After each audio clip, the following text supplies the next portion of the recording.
Monsieur le Président, Madame le Ministre, il ne s'agit pas naturellement d'importer ici en Belgique un phénomène, même s'il est marquant, qui se déroule en France. Néanmoins, l'occasion nous est donnée peut-être en effet de faire le point sur notre niveau de préparation par rapport à une situation qui, comme l'ont dit certains collègues, doit nous voir concentrer pleinement notre attention. Je vous l'avais dit, Madame le Ministre, dans le cadre du débat autour de votre note de politique générale, je regrettais que la lutte contre le radicalisme ne soit pas présentée comme une de vos priorités. Je pense que ça doit naturellement rester au cœur des priorités du ministre de l'Intérieur que de mener combat au radicalisme. Première question, Madame le Ministre, et un certain nombre d'intervenants français ont pu l'indiquer. Il semblerait, selon eux, que les personnages qui reviennent des voyages de formation djihadiste au Pakistan, en Afghanistan, reviennent par la Belgique et par l'Allemagne. Qu'en est-il de vos informations à ce niveau-là? Qu'en est-il de la coopération et de l'échange d'informations entre notre pays et les pays voisins à cet égard? Nous avons pu évidemment tous avoir un rafraîchissement en ce qui concerne les chiffres des personnes sur le territoire belge qui ont suivi ces filières djihadistes. Il serait, selon la presse, autour de 10.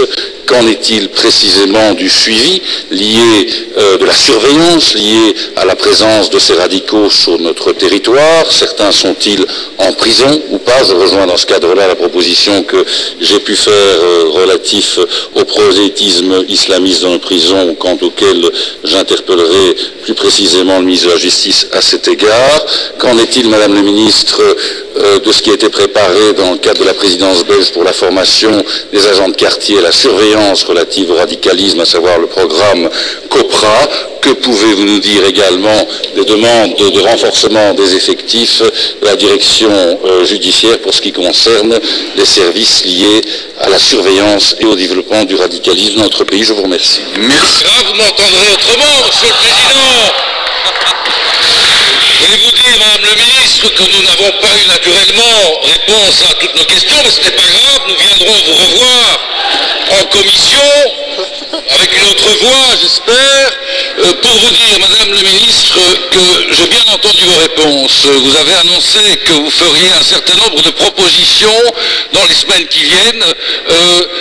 Nous avons besoin, et nous insistons, Madame le Ministre, au niveau du mouvement réformateur, que pour que vous soyez pleinement au rendez-vous, à ce rendez-vous primordial et essentiel, nous vous demandons véritablement que ces mesures puissent être en votre chef radicales à l'encontre du radicalisme auquel nous sommes confrontés, auquel l'ensemble des pays de l'Union européenne sont confrontés. Et nous viendrons également vous revoir par rapport, vous et Madame le ministre de la Justice ici présent, pour avoir un détail sur la manière dont les djihadistes qui reviennent de formation dans un certain nombre de pays sont suivis, surveillés dans notre pays. Il en va de la sécurité, Monsieur le Président, de l'ensemble des citoyens, parce que le terrorisme a changé.